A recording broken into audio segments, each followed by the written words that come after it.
당신 부모님이 30년 전에 샀던 집, 그때 가격이 8천만 원이었는데 지금 그 집이 4억이 넘어요.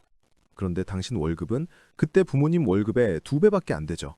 계산이 안 맞는 거예요, 이미. 더 심각한 건 지금 이 순간에도 당신이 듣고 있는 모든 재테크 조언들이 30년 전 경제를 기준으로 만들어진 거란 사실입니다.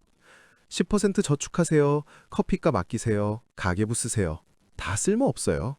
구조적 위기는 절약으로 해결되는 게 아니거든요. 오늘은 왜 평범하게 살려고 하는 것만으로도 파산 직전까지 내몰리는지, 그리고 이 게임에서 빠져나오려면 뭘 해야 하는지 정확하게 이야기해 보겠습니다. 먼저 부동산부터 시작할게요. 지금 수도권 아파트 평균 가격이 6억에서 7억 사이인데 이게 꿈의 집이 아니라 그냥 출발선이에요. 방 3개, 주차 1대 가능하고 학군이 그나마 괜찮은 동네 기준으로요. 문제는 최근 데이터를 보면 중산층 소득자가 현재 매물로 나온 집 중에서 살 수 있는 게 고작 20%밖에 안 된다는 겁니다. 팬데믹 전에는 50%였어요. 금리도 2021년에 2%대에서 2023년에 6%까지 뛰었고 2026년 현재도 5% 아래로는 안 떨어질 거라고 예측되고 있습니다. 6억짜리 집 월 대출금이 4년 전보다 70만 원에서 80만 원 더 나가는 거예요. 사람들이 이 상황에서 뭘 하냐고요? 무리해요. 월급의 45%를 집값에 쏟아붓는 게 일시적이라고 스스로를 설득하죠. 금리 떨어지면 갈아타면 되지 뭐. 이렇게 생각하는데 그 순간부터 당신은 수감자가 됩니다. 월급의 절반이 대출로 증발하는 상황에서 자산을 쌓는 게 아니라 그냥 버티는 거거든요. 실직 한 번, 응급실 한 번, 차 고장 한 번이면 경매 통지서가 날아오는 삶을 사는 거예요. 자동차 이야기를 해볼게요. 왜냐하면 여기서 사람들이 자기 돈을 자살시키는 걸 본인도 모르고 하거든요. 신차 할부금 평균이 월 60만 원에서 70만 원 정도 되고 SUV나 수입차는 월 100만 원 넘어가는 거 흔해요. 7년 할부로 계산하면 총 8천만 원 넣어서 산 차가 다 갚을 때쯤엔 중고가적 1,000만 원 남짓한 고철이 되는 겁니다. 그런데 다들 하잖아요? 정상이죠?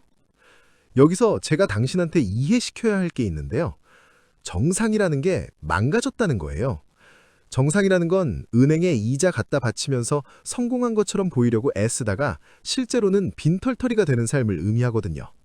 당신은 이상하게 살 여유가 있거나 정상적으로 살 여유가 있거나 둘 중 하나만 선택할 수 있어요. 둘 다는 불가능합니다. 경제정책연구소 자료 보면 2026년 기준으로 1인 가구가 편안하게 살려면 연봉 1억 이상 필요하다고 나와요. 세 자녀 가정은 3억 가까이 필요하고요. 이게 사치스러운 삶이 아니에요. 집세, 식비, 육아비, 건강보험 포함한 수준입니다. 전통적인 중산층 삶이 이제는 10년 전 기준 부자 수준의 소득을 요구하는 거예요. 그럼 대안이 뭐냐고요? 여기서부터는 아무도 듣고 싶어하지 않는 이야기가 시작됩니다. 처음 1억을 모으는 데 걸리는 시간이 영원처럼 느껴지고 그 과정이 지독하게 힘들 거라는 사실을 받아들여야 해요. 매달 50만 원씩 투자해서 연 8% 수익률을 가정하면 1억 모으는데 10년 8개월 걸립니다. 완전히 잃어버린 10년이죠. 그런데 모든 걸 바꾸는 특정 지점이 있어요. 1억 훨씬 전에 나타나는데 그게 바로 2천만 원입니다. 2천만 원이라는 숫자는 생존 모드에서 성장 모드로 전환되는 분기점이거든요. 2천만 원 유동자산이 없는 상태에서는 모든 예상 밖 지출이 재앙이에요. 완충장치가 없으니까 공포를 기반으로 결정을 내리는 거죠. 2천만 원 넘어가면 뭔가 달라져요. 똑같은 수리비가 짜증나긴 하죠. 재난은 아니거든요. 이 심리적 전환이 사람들 생각보다 훨씬 중요합니다. 절망이 아니라 기회를 기준으로 의사결정을 시작하거든요. 더 나은 직장 협상을 할 수 있어요. 월급 2달 공백이 무섭지 않으니까요. 자기 자신에게 투자할 수 있고 계산된 위험을 감수할 수 있고 다음 달 너머를 내다볼 수 있게 됩니다. 여기서 우선순위 얘기를 해야 하는데 대부분 사람들이 이걸 치명적으로 잘못 설정하거든요. 신용카드 빚이 연 22% 이자로 쌓여가는데 연 8% 수익 기대하면서 펀드에 돈 넣고 있으면 매년 14%씩 손해보는 거예요. 바닥에 구멍난 양동이에 물 채우려고 하는 거죠. 고금리 빚부터 갚아야 합니다. 예외가 딱 하나 있어요. 회사 퇴직연금 매칭입니다. 회사가 매칭해주면 그건 공짜 돈이에요. 그건 받으세요. 그런데 매칭 금액 넘어서는 모든 추가 자금이 빚 청산으로 가야 합니다. 지금 이렇게 생각할 수도 있어요. 생활비도 겨우 감당하는데 어떻게 한 달에 50만 원을 저축해요? 대답은 불편합니다. 지금 당신이 살고 있는 삶을 감당할 수 있다는 착각을 멈춰야 해요. 실제로는 감당할 수 없다는 거예요. 무책임한 게 아니라 숫자 자체가 안 맞아서 그래요. 당신이 살거나 빌리는 집이 소득의 25% 대신 40%를 가져가고 있고 차량 유지비가 부모님 세대 첫집 대출금보다 비싸고 식비는 2020년 이후로 2배가 됐어요. 실질적으로 줄인다는 게 뭘 의미하는지 얘기해 볼게요. 룸메이트 구할 수 있어요? 35인데 창피하다고요? 어쨌든 하세요. 월세 쪼개면 한 달에 50만 원에서 100만 원 아껴지거든요. 5년이면 3천만 원에서 6천만 원이고 6천만 원을 연 8%로 20년 투자하면 2억 5천만 원이 넘어요. 자존심을 3억짜리 자산으로 바꾼 거예요. 차는 어때요? 3년 된 중고 시빅을 현금 1,500만 원에 사면 5천만 원짜리 픽업 트럭이랑 똑같이 출근할 수 있거든요. 차액인 3,500만 원을 7년 동안 투자하면 연 8% 가정했을 때 4천만 원 넘게 만들 수 있어요. 수학은 거짓말 안 합니다. 당신 감정은 거짓말하지만요. 빚에 내는 모든 돈이 당신의 미래 소득을 되사는 거거든요. 카드가 한 달에 이자로 20만 원 가져갔어요. 다 갚고 나면 그 20만 원이 투자로 들어가는 거죠. 이제 돈이 당신 반대편이 아니라 당신 편에서 일하게 되는 겁니다. 이게 자산 형성의 비밀인데요. 더 버는 게 중요한 게 아니에요. 먼저 유출을 막는 게 중요합니다. 2026년에 대부분 사람들이 자산을 못 만드는 이유가 소득이 부족해서가 아니라는 겁니다. 연 1억 2천만 원 버는 가구 중 절반 이상이 월급쟁이로 살아가고 있거든요.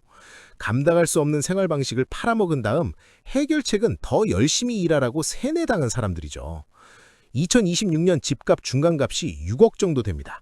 금리는 5%에서 6% 사이고요. 보험이랑 세금 포함한 월 상환액이 대략 250만 원 나와요. 편안하게 감당하려면 연봉 1억은 돼야 하는데 중위 가구 소득이 7,400만 원이거든요. 평균적인 한국 가정이 평균적인 한국 집을 살 수가 없어요. 정상과 똑똑함은 같은 게 아니에요. 2026년 기준 정상이란 건 리본 달린 재정 감옥에 자발적으로 들어가겠다고 계약서에 서명하는 거거든요. 자산을 만들고 싶으면 정상적일 여유가 없다는 걸 받아들여야 해요. 다 갚은 중고차 몰고 무리하게 사야 되면 전세 살고 소득보다 훨씬 아래로 사세요. 부자처럼 보이는 것과 실제 부자인 것은 대부분 사람들한테 동시에 가질 수 없는 선택이에요. 인스타그램 인생은 모든 걸 소진시키고 지루한 엑셀 인생은 자유를 사줍니다. 출혈을 멈추고 초기 완충금을 만들고 나면 복리라는 기계가 작동을 시작해요.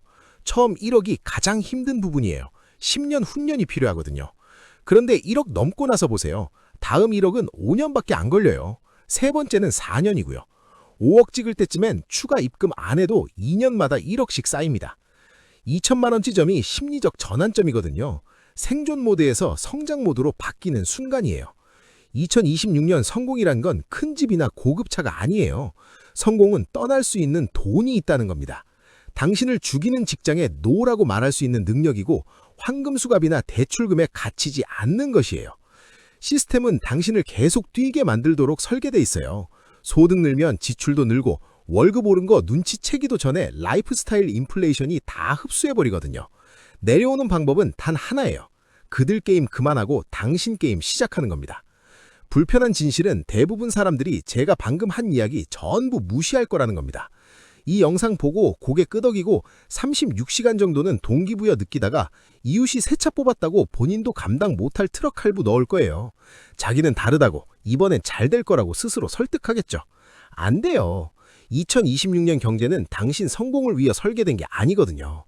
뒤처질까봐 느끼는 당신 불안에서 최대한 이윤 뽑아내도록 만들어진 겁니다.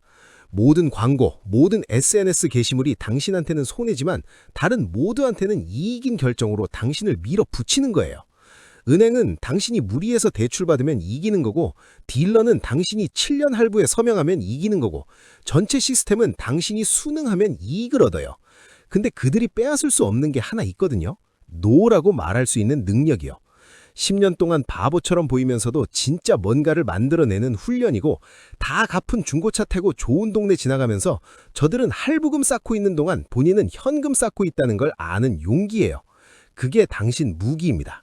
사용하세요.